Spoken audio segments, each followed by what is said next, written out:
Hello, hello, hello. Welcome to the virtual yard. I'm Rita Estevanovich. This is the finale in our environment and sustainability quarter. It's the Stopover, Cayman's Migratory Birds and their connection to the global ecosystem. It's presented by the Cayman Islands Government Office in the UK. It's my pleasure to welcome our guest speakers, Catherine Childs from the National Trust for the Cayman Islands, Simone Williams from the Cayman Islands Department of Environment, and our host for this evening is Dr. Tasha Ebanks-Garcia, the Cayman Islands representative to the UK. Thank you so much for being here. Thank you for everyone who has come out to enjoy this wonderful session. Dr. Tasha, over to you. All right, well, good evening and good afternoon. I know we've got a couple different time zones at play here. As Rita shared, I'm Dr. Tasha Ebanks-Garcia, and I'm very proud to be the representative of the Cayman Islands government here in the UK, and I'm delighted for my office to be hosting this virtual yard meeting together with Cayman Connection, entitled The Stopover, Cayman's Migratory Birds and Their Connection to the Global Ecosystem. Earlier this year, some of you may remember that my office hosted a special virtual yard during London Climate Action Week. Hopefully some of you were able to join us during that webinar. That webinar put the spotlight on and celebrated the role that migratory birds play in the global ecosystem. And today's follow-on session highlights the critical importance of the Cayman Islands as a stopover for migratory birds and the need to preserve, and highlights really the need to preserve their natural habitats. We have two great speakers with us to share their insights and experience. But first, I'd like to share with you an extract of an interview filmed in South Sound on World Migration Day in May of this year. The video features Patricia Bradley, who some of you will know is one of our renowned ornithologists who has lived in the Cayman Islands since the 1980s.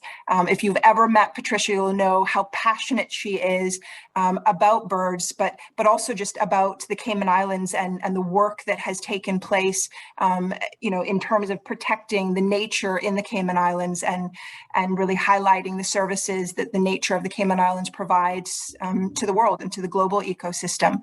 So Rita, if you will, please play the video.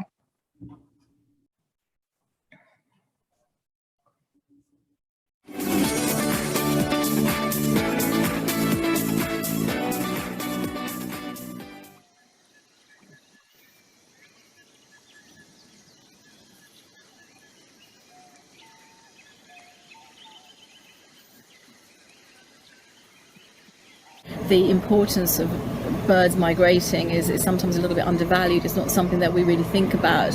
Why? Perhaps you can explain why should we value the fact that birds are migrating, and what does that actually mean? I mean, I understand it as moving from where there's low resources to high resources, but why do birds do that?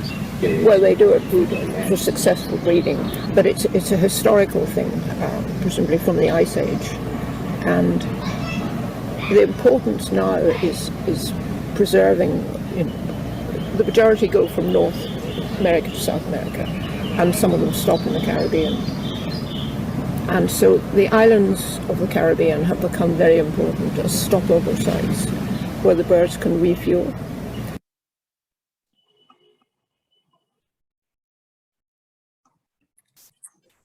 Excellent. Well, I do hope you enjoyed that. That is just but a small snippet. And I do want to say, while she likes to remain in the background, Sangeeta Loudis, who's part of my team in the UK, she was kind of the brainchild, if you will, behind that video. And while she was in the Cayman Islands earlier this year, she's the one that kind of spearheaded and created that opportunity for us to be able to capture Patricia on camera so that, we can share with the world kind of the important role that the Cayman Islands plays, but really kind of educate ourselves, our people, as well as the global community about birds in the Cayman Islands. So thank you, Sangeeta, for your work and bringing that video to us.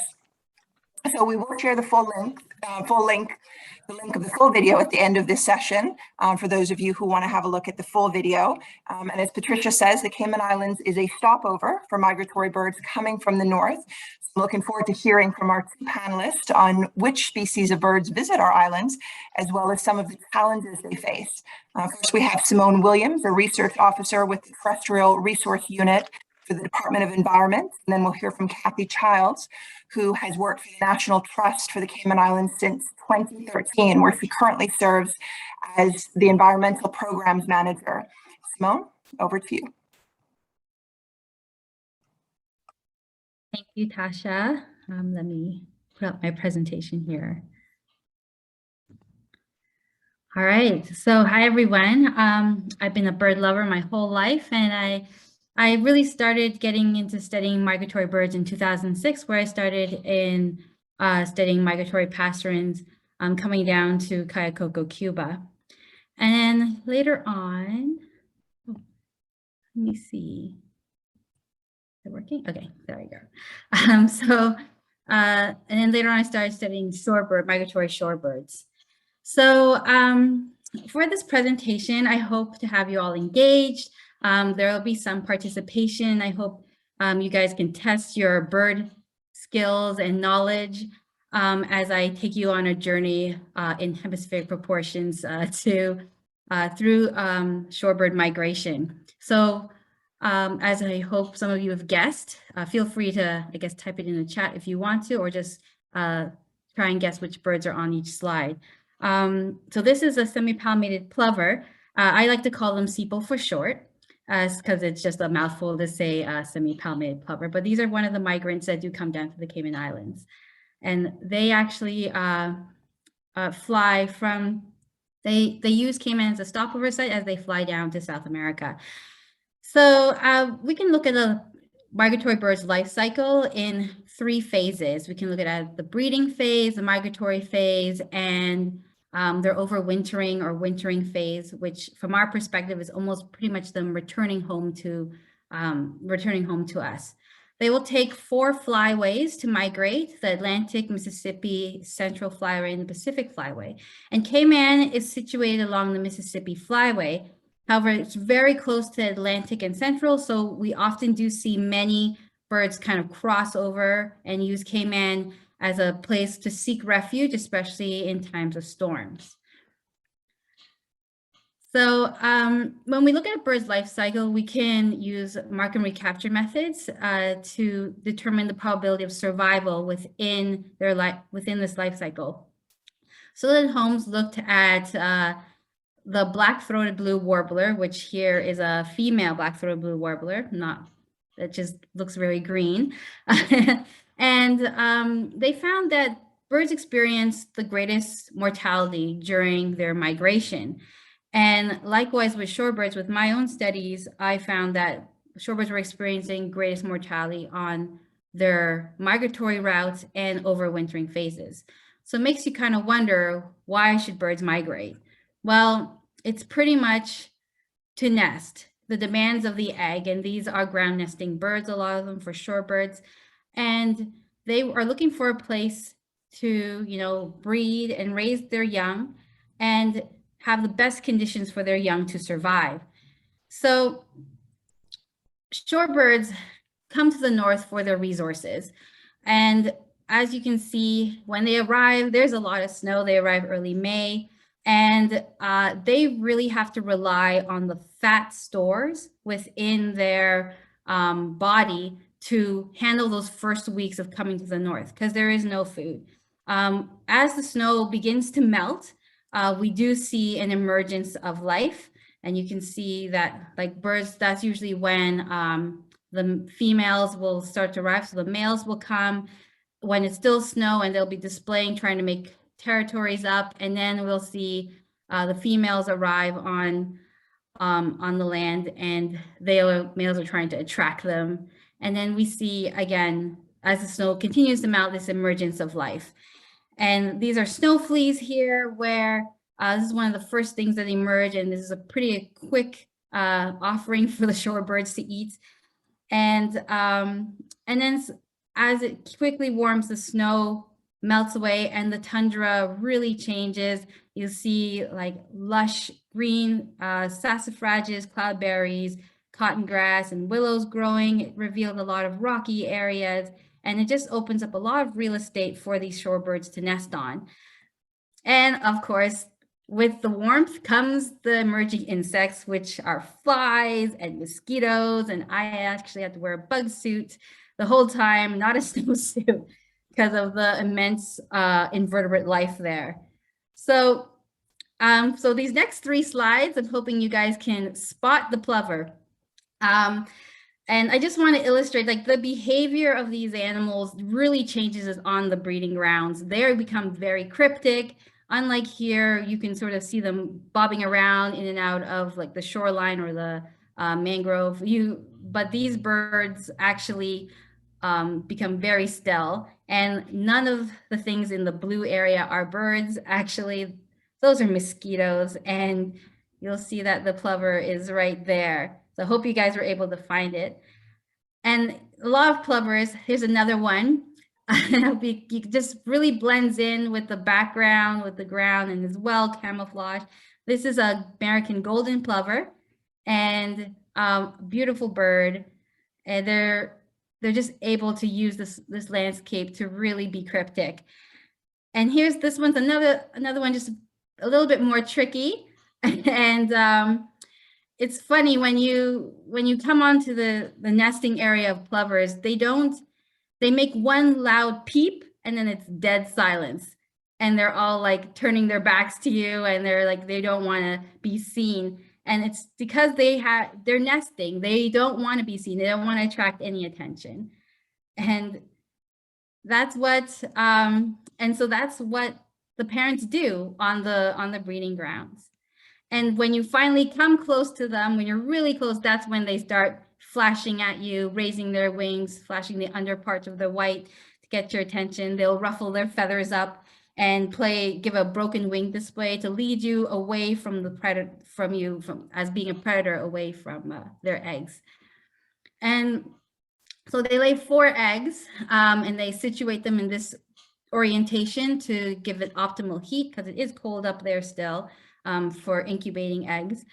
And there's just a amazing landscape. They just nest on the ground. There's lots of space, and they also will nest close to other birds that are also nesting on the ground, like geese and Arctic terns, and they will use their protective nature of those birds to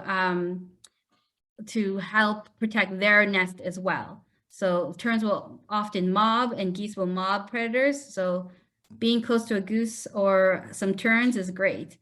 And the predators that are up there are like snowy owls and Arctic foxes that will go after these birds. And what we found, we did an artificial nest experiment where we looked at the predation rate of these eggs on the tundra. And at different latitudes, what we found, the more north we go, there are more megafauna. So the megafauna, like wolves and polar bears, are not looking for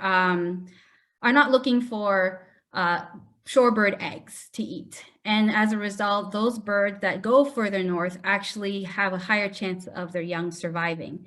And so that is why, one of the reasons why they make that journey up, is so that they have a safe place to have their babies. And the babies develop relatively quickly in August. And you'll see that as they're flying in no time by August, and they will fly from Churchill all the way down to like French Guiana, Suriname, and Venezuela. They're flying about 6,080 kilometers.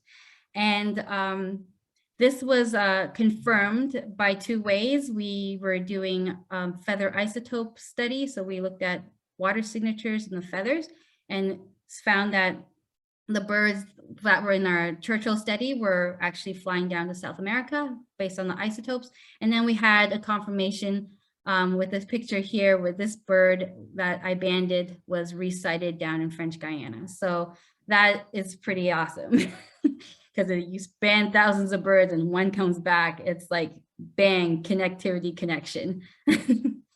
So Cayman is a very key stopover site for these birds. Like, they need to stop, they refuel, they have to find rest and refuge, and it's crucial for their survival. So migratory birds often will kind of evolve to stop over at sites that they know there's going to be plentiful food. And one of the poster childs for this evolution of stopping over at key stopover site is the red knot. This bird does a nonstop flight from Terra del Fuego, Argentina, all the way to Delaware Bay in the US, where they are stopping there in Delaware Bay for the horseshoe crab, which is shown here, their spawning season, where they will refuel and become fat like a butterball fat bird, so that they can make the second leg of their journey all the way to the high Arctic to raise their young. But because of the horseshoe crab had high demands for harvesting, so they were pretty much over harvested. We also had climate change, and there was coastal development in Delaware Bay. This resulted in a decrease in the horseshoe crab roe, and as a result, the birds were not able to replenish their fat stores, and this resulted in high mortality. And now they're threatened species. So it's very important. Stopover sites, they're so key for bird survival. There are also other threats for these birds as they journey down to the south or back up to the north. And one of those is, the threats to the actual beach, like beach erosion or anthropogenic disturbances. There's also warming of the oceans brought on by El Nino oscillation events. And when there's a warming of the oceans, what happens is it decreases the nutrients in the surface waters, which results in a cascade effect where there's less invertebrates in the coastal lines for the birds to feed on. So they're not able to reach their optimal body conditions for their journey. Another surprising threat is hunting and the illegal pet trade. I was actually very shocked with some of my studies that was a part of, where we found that 26% of shorebirds were taken by hunting along their migratory route. There's also about 3,270 songbirds, so migratory passerines, like your painted buntings, indigo buntings, Cuban bullfinches, red-breasted grosbeak, rose-breasted grosbeaks, and much more. About 28 species are taken a month. So that's 3,000 a month, works out about 10,000 birds a year are taken for the illegal pet trade. And it's just really astonishing. I think these things could definitely be mitigated with government, and some advocating by external parties. So another threat is natural disasters such as hurricanes, and because of global climate change, we see there's increase in hurricanes. And these birds are then having to avoid these storms, and they're expending extra energy that is already pretty reserved as it is. And so that's another area of loss of birds in their population. Also, again, like loss of habitat, either from storms or urban development. These are all like threats to their survival. And then this is another one that surprises a lot of people, is window collisions. Very preventable, I feel. About 1 billion birds die in the US alone from window collisions. And with respect, this depends on also the buildings. So this next slide really illustrates the types of buildings that cause the greatest mortalities. As you can see, there's just big office buildings, but also residential, surprisingly very high as well. So many people think birds can see glass. It actually isn't, that's not how it is. It's more like the reflection disorients them. And so they think that they're flying straight into something that is open forest, when in reality it's a window. And so they're going full force into that window, and it pretty much does some serious trauma. And this is easily preventable. Like, we can put up some sun catchers or break up the reflection. We can also dim the lights so that we can lessen light pollution and hopefully help them with being more oriented while they fly at night, because they do use the stars to fly during their migration. But thankfully, Cayman, has managed, to retain a lot of its natural charm.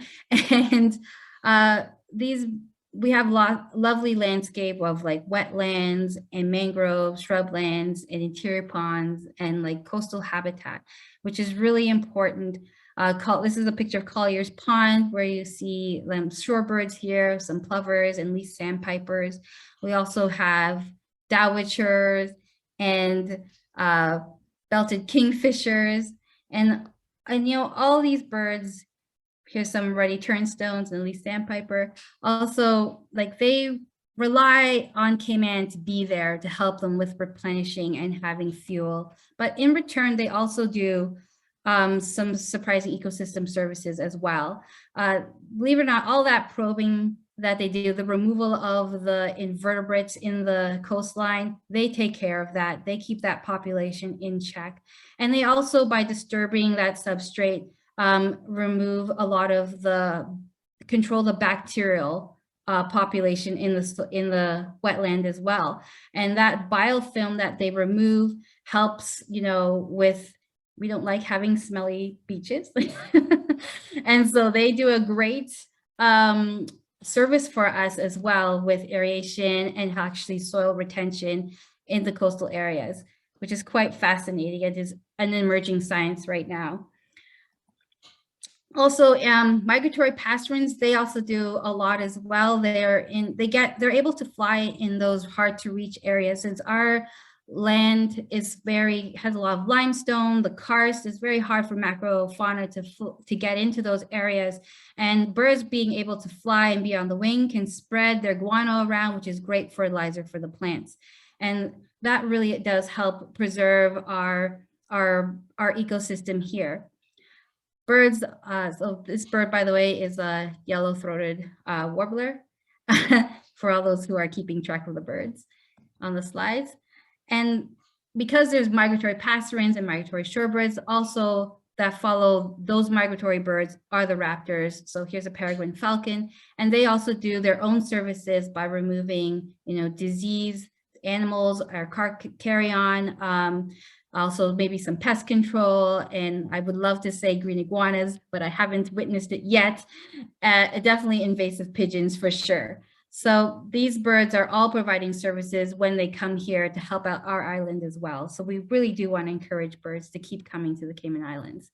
And even our own nesting birds flourish from having all these other migrants here. Because of the diverse landscape of Cayman, we have birds that nest. Our native birds also are able to share this habitat with these migrants. And so it's just a wealth of beauty and of beauty here in Cayman, especially with here we have our first nesting brown pelicans, which finally we hadn't had a recording of nesting brown pelicans since like the 1970s. And if anyone doesn't know, DDT really made the pelican population decline greatly. So this is like a huge success to see that the population is recovering and able to come back here and nest in Cayman from the 1970s to like 2022. That's amazing. And so again, I just wanted to hear in the next few slides really showcase the amazing bird life that Cayman has to offer. It is just breathtaking. It is part of our identity as Caymanians to have these birds in these natural areas, especially here on the bluff with the nesting boobies. Again, on the other cliffs in Grand and on the bluff, we see the white-tailed tropic birds that are flying in. Booby Pond in Little Cayman with the red-footed boobies and the magnificent frigate birds. This pond also supports a large population of migratory shorebirds that come in, wading birds as well, that fly in here to seek refuge, refuel, and rest. And then even within the interior of this is the interior of Little Cayman, just beside the dry forest, we see these ponds that you wouldn't even know there was a pond there, but it's really an oasis for these birds. just to find, and that is so key for them to be able to regain the strength they need to keep on their journey. So what can we do to help migratory birds? And like I said, we can always, put up the window stickers. That's one thing we can do. Put up sun catchers. There's really, if you have kids, you can YouTube it. It's really easy to make a sun catcher with your kids and stick them on your window. It's great fun as an art project. We can also, if you're designing a building, use LEED certified non-reflective glass. That is key to helping prevent a lot of these deaths. If you already have glass up and you want to make it bird friendly, put up like little dot stickers, or some people put lines as well that help break up the reflection, and that does wonders for keeping these birds alive. Again, dim your lights for birds at night. Turn off the lights at night. You will save energy also. and turtle friendly lighting as well, right? It helps the birds, it helps the turtles. So I do encourage that as well for all of you who don't know, to try to do that. Also create bird friendly spaces. If you see a piece of wood or a tree that has a hole in it, don't chop it down. That's a cavity. It's for a cavity nesting bird.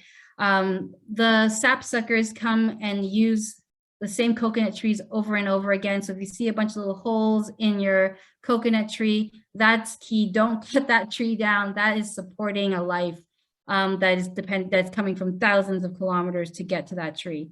So just to be aware, we want to make as many friendly choices, greener choices, and clean up the beaches and do your part.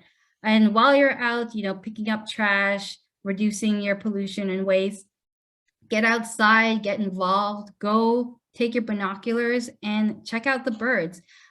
This weekend is October Big Day, which for any birder, this is a huge event where we cry and count all the migratory birds coming in to our areas. So it doesn't matter if you're a novice, all you have to do is go to ebird.org, October Big Day, and download the eBird app and get involved in counting the birds and be a part of citizen science, because this is run by Cornell Labs, which is part of Cornell University, and it is a huge global effort throughout North America. So I do encourage everyone to go out and go birding and download eBird and be a part of this. And again, advocate for birds.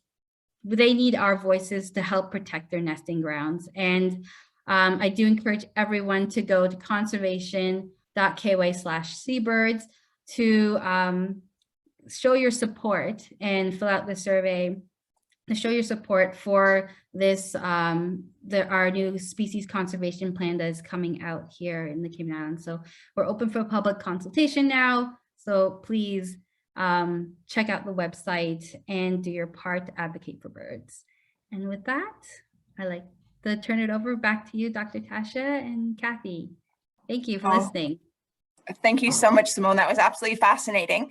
I see there's some questions that are starting to come into the chat. Please add your questions to the chat, and at the end, we will get around to those questions.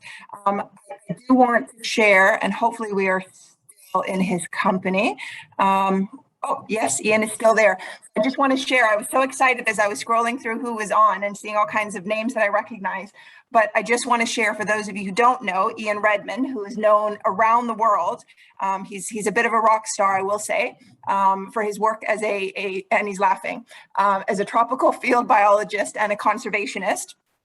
He's known most for his work with mountain gorillas and with elephants, and has been involved with more than 50 documentaries on the subject for, among others, the BBC, National Geographic, and the Discovery Channel. So yes, he is a rock star in our eyes, and I was so thrilled to see that Ian had joined us. And I know, Ian, I understand you need to leave us in a few minutes, but if there's anything that you can share, I know your passion for nature, and I'm not sure if there's anything that you'd like to share with us while we do have you. We'd love to hear from you.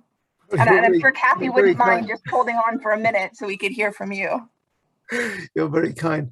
As a bird watcher, I make a good plumber, but But I am fascinated by birds, and certainly the role they play, and how each individual bird is working every day in its ecosystem, from which we derive benefits.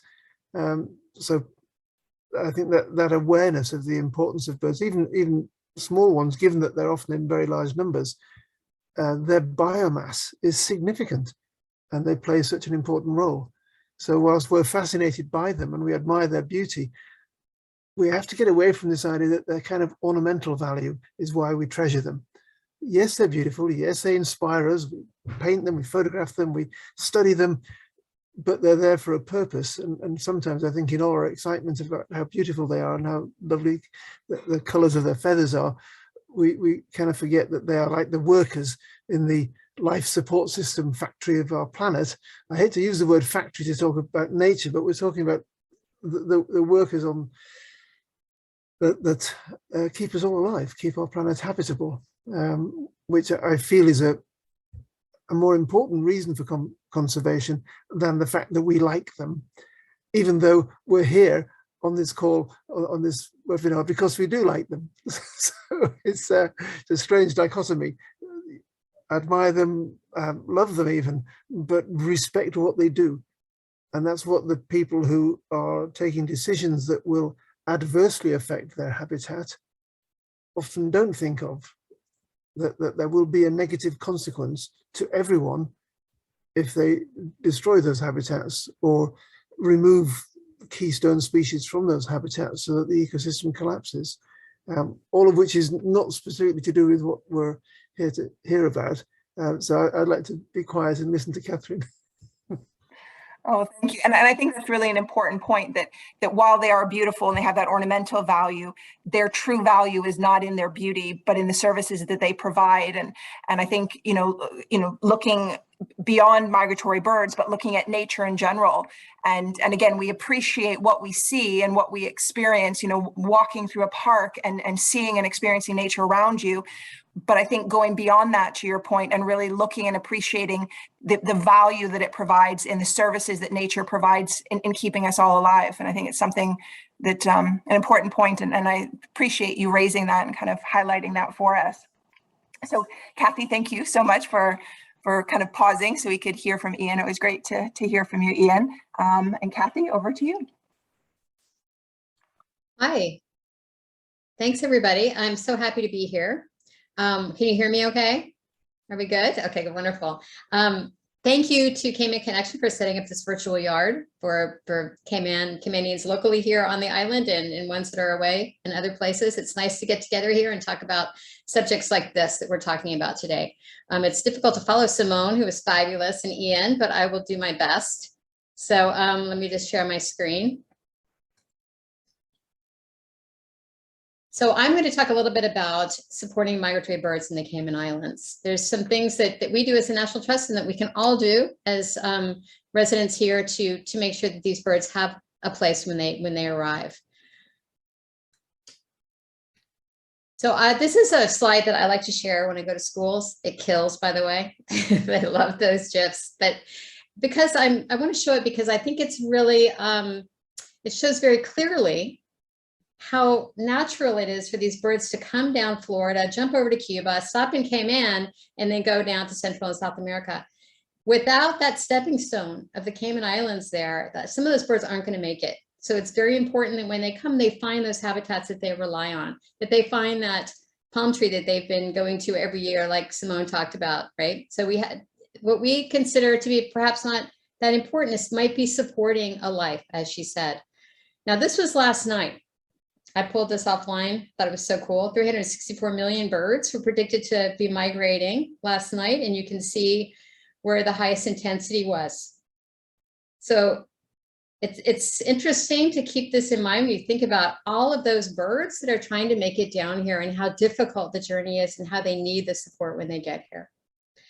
So we get both overwintering migrants, which are birds that come down here and spend the whole winter and then go back up again, or ones that just come through and stop for a little while and refuel and then continue on to Central or South America. And those are called passage or transient migrants. So we have a lot of fabulous, amazing local birds, endemic birds that occur nowhere else in the whole world. And we talk about that a lot. But today we're talking about migratory birds. And when you look at those, they're actually most of the birds that we see in Cayman are migratory species that are passing through. Unfortunately, they've seen a precipitous decrease in population over the years, some species more than others. And most of it a lot of it is due to habitat loss. There's a lot that is combined with that. Bird strikes into buildings and things like Simone talked about. That cats, unfortunately, are a huge problem. But the fact that there's no place for them to go in some places anymore, where they've been going since the Ice Age, just as Patricia said, is a real problem, and one that we can do something about.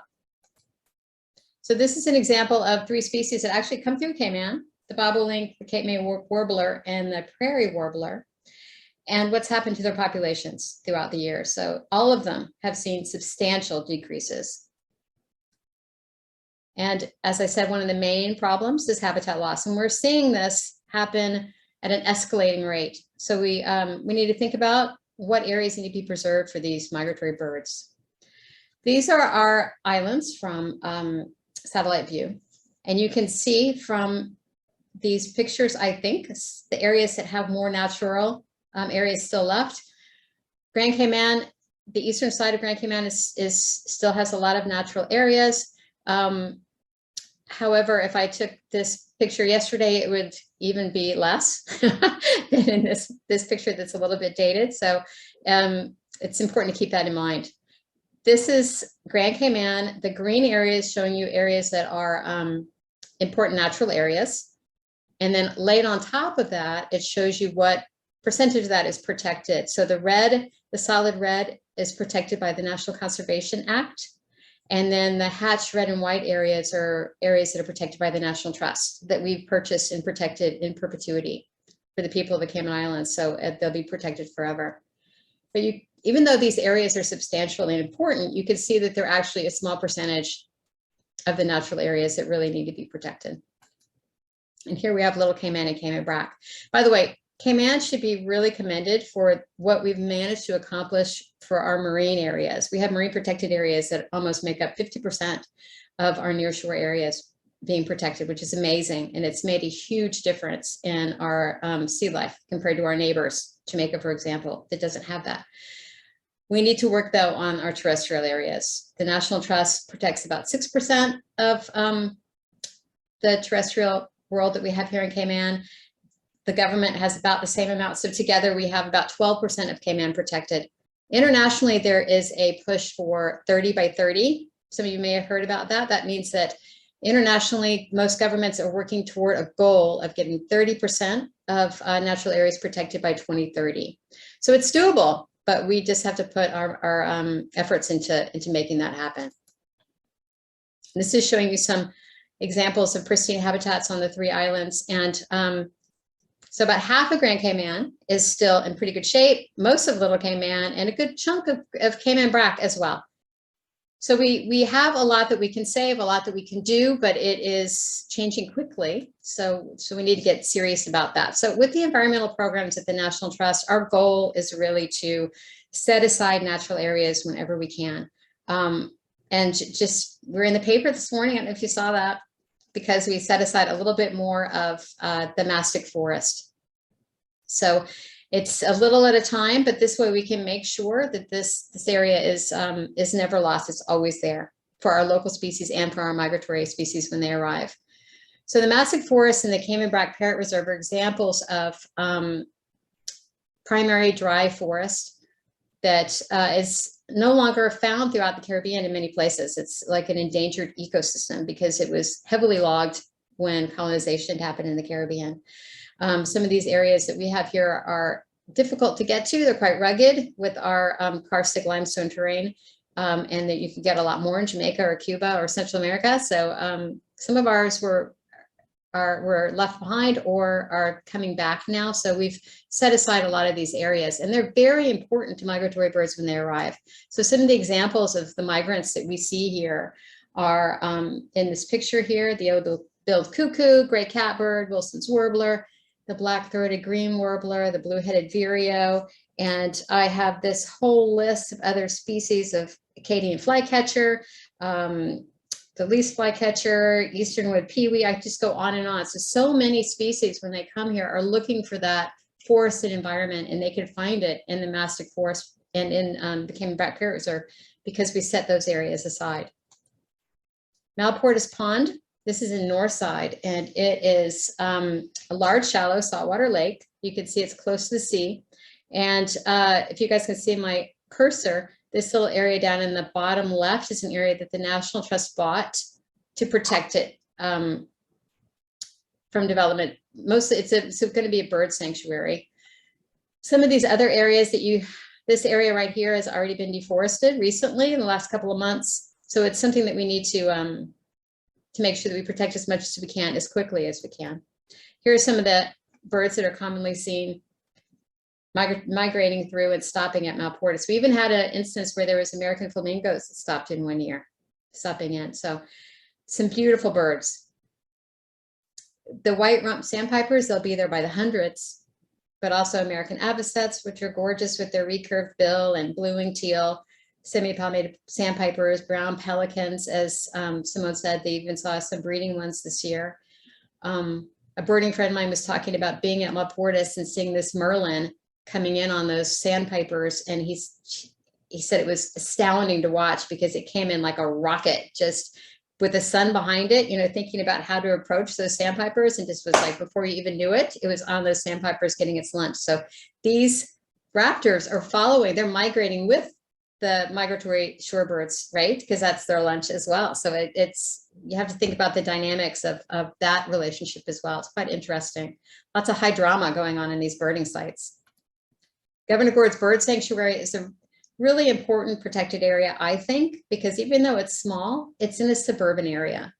So that means that it's really accessible to people that live here in Cayman. People can get out into nature and go bird watching very easily. And, you know, scientists have found out that it's really important for people's mental health to be able to go outside into nature sometimes and, you know, and smell the trees and feel the wind on your face and things. It does a lot, get a little exercise, does a lot for your mental health, but it's also important as little oases for these birds as well when they come here, for our local and for our migratory birds, that even though it's surrounded by suburban and urban development, you've got this little patch of paradise where it can come down, you know, and refuel.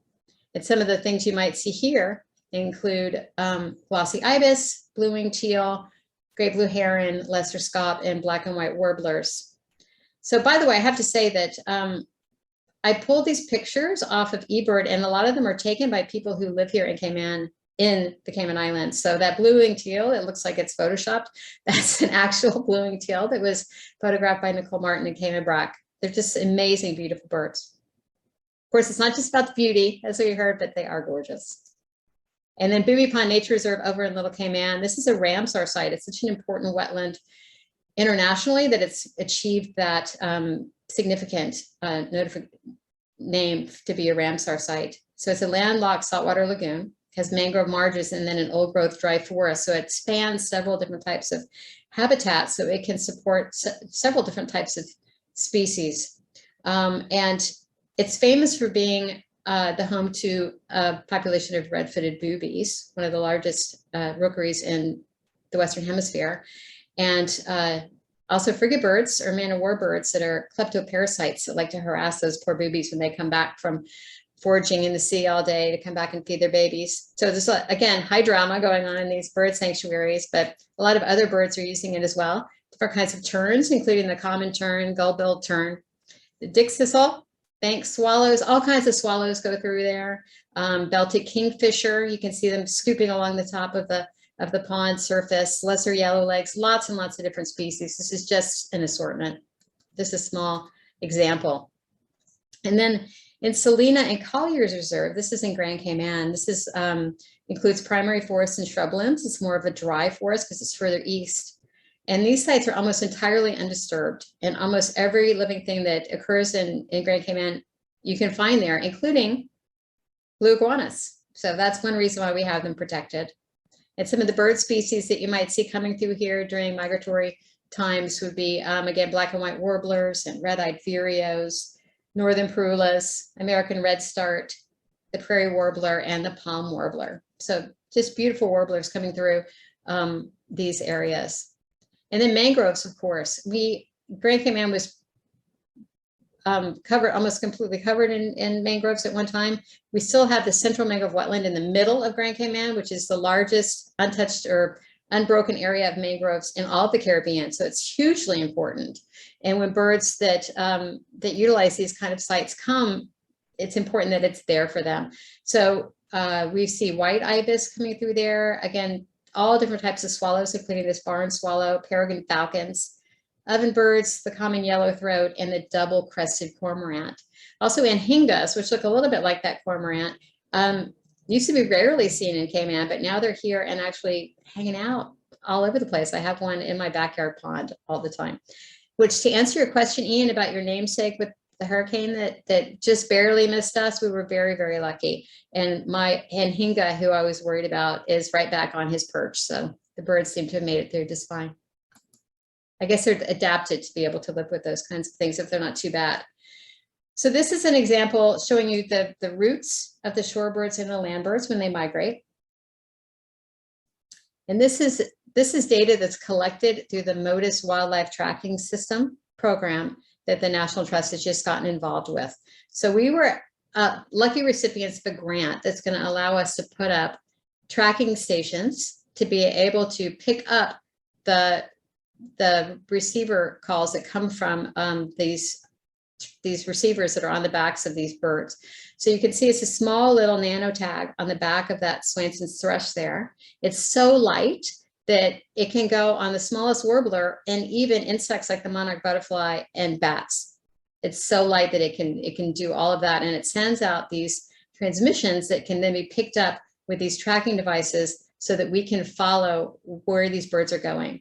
So I have to say, our bird community here in Cayman is incredible. These people are world-class birders. I'm sure Simone can attest to that. They catch everything that comes here. Right here in the park where I work, I've seen everybody coming out to see the birds that are here in the park.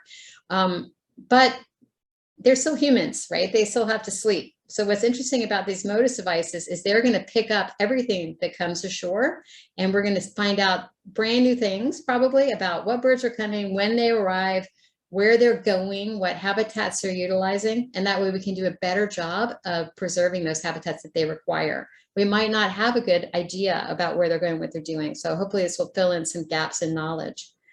And speaking of gaps in knowledge, this just shows you why it's so important that we have these MODIS devices here. These are the yellow dots are places where these MODIS tracking receivers already exist. So they're already throughout North America and South America and Central America, but there's this big black hole where the Caribbean is. So nobody really has a good idea about the details of what's happening with migration through these islands.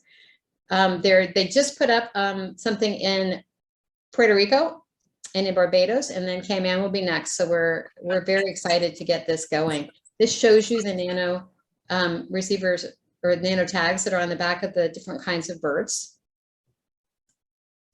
And this shows you what the receiver looks like. So it looks like if any of you guys are as old as me and remember what old-fashioned TV antennas look like, similar.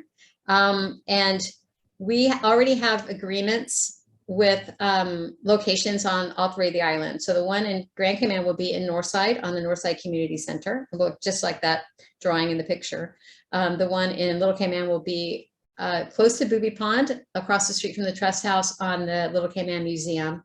And then in Cayman Brac, it will be on the Aston Ready Community Center, very close to the Brac Parrot Reserve. So we have high hopes of catching lots of interesting data. And what's cool is that this data is shared internationally with scientists everywhere, but we have access to it as well, our local scientists, but also anybody that wants that information. So we can take that information and share it with schools, maybe UCCI, if somebody wants to do a project on this, it could be really, really interesting.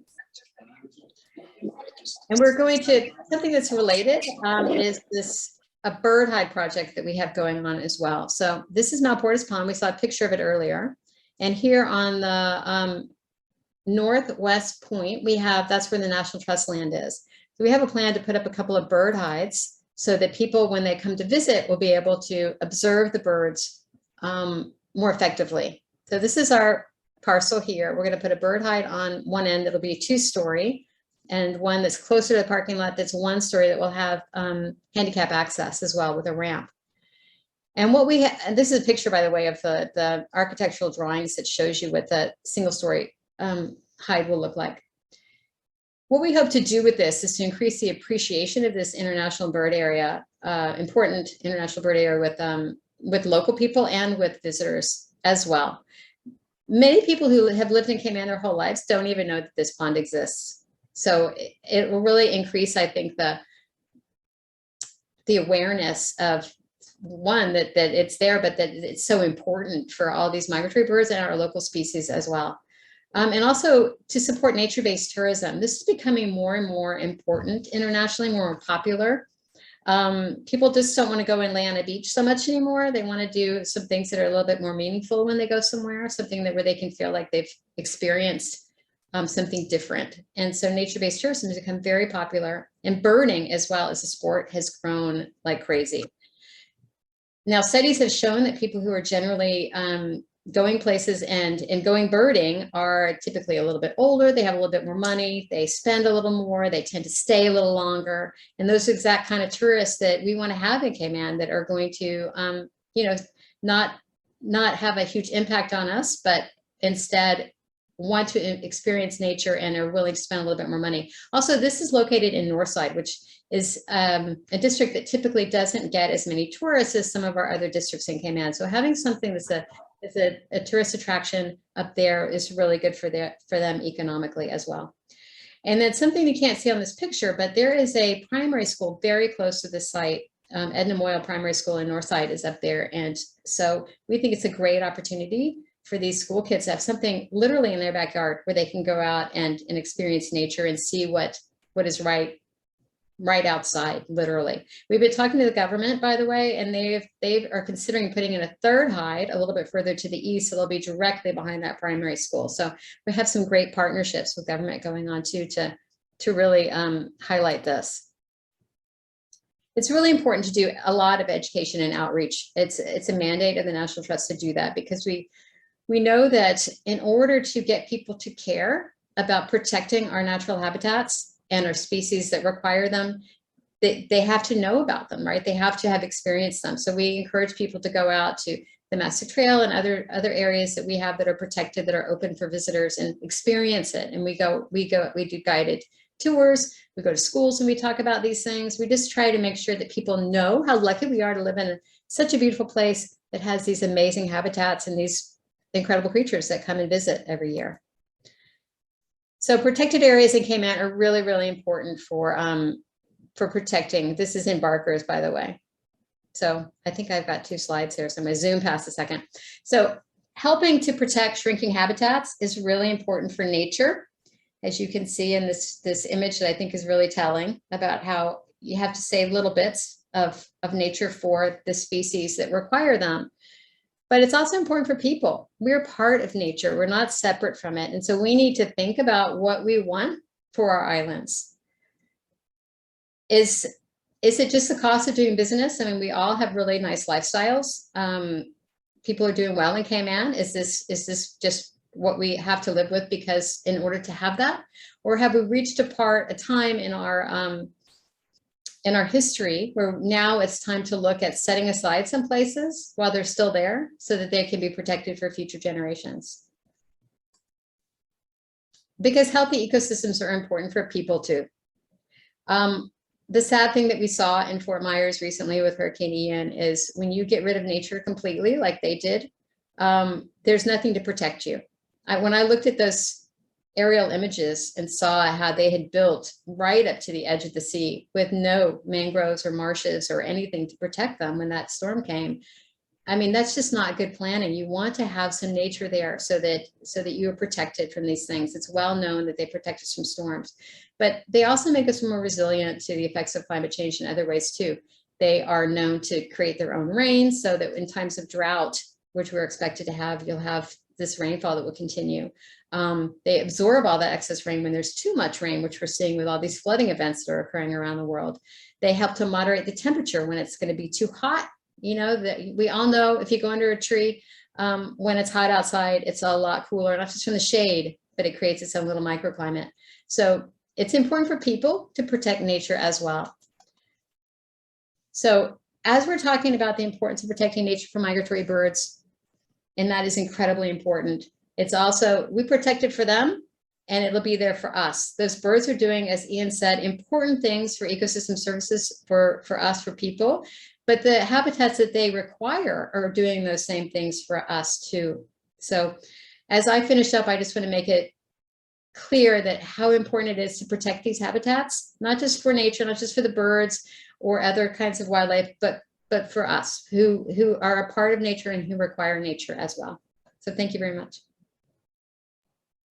Thank you, Kathy. So we are a few minutes away from 7, and usually we wrap up at 7 o'clock, but I'm sure you'll agree that it was well worth kind of the opportunity to hear from was supposed to be 2 speakers, ended up being 3. We had a special treat with Ian joining us. We do have a couple of questions. So one of the questions that came in the chat, I don't know if those of you who are on the call had a chance to have a look at that question, but it was really about whether or not there had been interviews with elder Caymanians who have knowledge of migratory birds. And Judy Hurlston from DOE has provided us with a really great answer in the chat. And I'll just quickly read a bit of it. She shared that the Seabird Conservation Plan does reference historical accounts of birds on the bluff given to Ms. Patricia Bradley, who you saw in the video earlier in the webinar, and is published in her report, Management Plan to Conserve and Sustain the Brown Booby Colony and its Habitat on Cayman Brac 2002 to 2006. And the plan references some other data sets as well. So there's a link to that in the chat. And Judy did share as well that there may be in our archives some other interviews that are related to nature, related to birds. And I think she said she will give an undertaking to check, but certainly something to rediscover if we do have information in the archives, any information in those records. And we did have another question that I'll throw out to the panel in regards to trees and plants and what types of birds are attracted to specific trees and plants. And I think, I mean, part of this, I'm thinking part of this is coming out of COVID, where during lockdown, one of the things that we really started to focus on was the environment around us. And a lot of people spent quite a bit of time, you know, in their yards because we were allowed to be in our yards, and looking at how to create a beautiful space there. And certainly then creating a beautiful space that attracts nature is kind of a win-win. And so any advice that you can give to people as they're looking at the space in which, you know, they have influence over around their home, and what they might, you know, what they might plant there and by way of trees or plants that might attract birds. No, Kathy or Simone, who wants to take that question? Simone, you're the bird expert, so I'll let you answer it. Oh, okay. So I would say try to plant native plants to begin with. Don't try and bring in some imported plant. That's not how it's more work for you as keeping your garden. But generally plants that are, like if you're able to put a tree that has a sizable trunk, maybe like even red birch, because I don't know, I like red birch especially because they have the berries on it, so it attracts also like native parrots as well. But any native plant is a good start for your yard. Flowering plants, especially if you want to see more banana quits. I know some spindalices also like to glean on the plants, so depending on the leaf type is also important as well to consider. But I mean, it's very variable depending on how much space you have. But I would generally, if you want to see a plant that will live long and will be there for birds to hone in on, then get a native plant. Don't bring in something imported. Excellent. And I would just add to that, if you're going to build a new place, please leave as much vegetation as you can. Any big trees that are already there, try to leave them there. We have this unfortunate habit of completely clearing a parcel from end to end when we get ready to build something. But if we can change that and just clear the part where you need to have your house and leave the big trees around it, it's mature landscaping actually increases the property value for your property, and it shades your house, and it comes with all this amazing wildlife that you'll enjoy outside your window. Mm-hmm. Yeah, especially the mahoganies. So Kathy, we've got a question from someone that's in Cayman, and they're wondering, how are there opportunities maybe through the trust to have guided tours, or what is the opportunity for connecting with, with birds and with nature in a way in which there's kind of some instruction and guidance and support around it, as opposed to just going out and watching and hoping you see something but not really sure what you're seeing? Yes, absolutely. That's a great point. We do offer birding tours with local birders that will take you out and take you to all the best birding hotspots and point out the species that you might be able to see there. And then once you've done that, if you're really keen, I would advise you to join a bird club that we have here locally, where there's a chat that goes on all the time about what birds we've seen in different places, which is really fun. And it's a whole range of different ability levels. So I consider myself a pretty much a beginner, especially in this group, because they're such good birders. But even I can go on and post a video I took outside of a bird and talk about what it was, what I saw out there. So all different levels are welcome to join. So you can just contact me after we get off of this, and I can set you with a birding tour if you like, or tell you how to join our birding club. And just wondering, for those of us who are not living in the Cayman Islands right now, that birding club do they welcome people who aren't, Caymanians who are kind of spread around the world, but aren't in Cayman at the moment?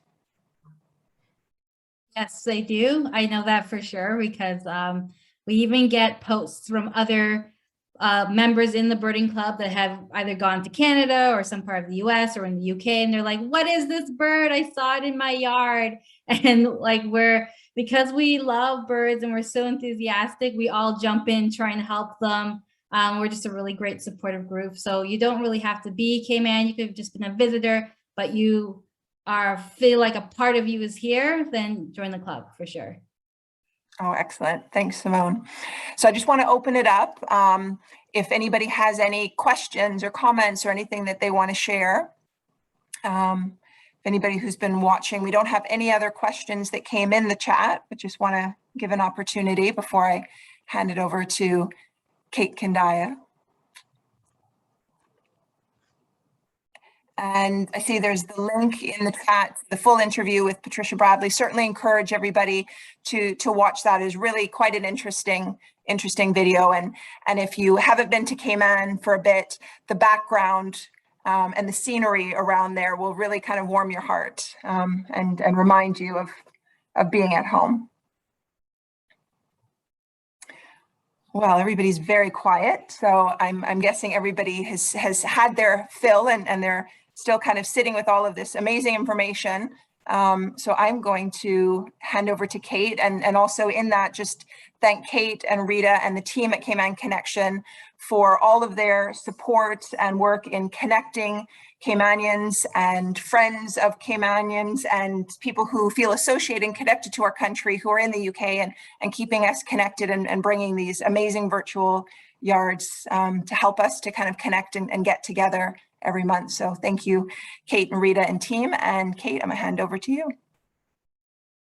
Wonderful, thank you.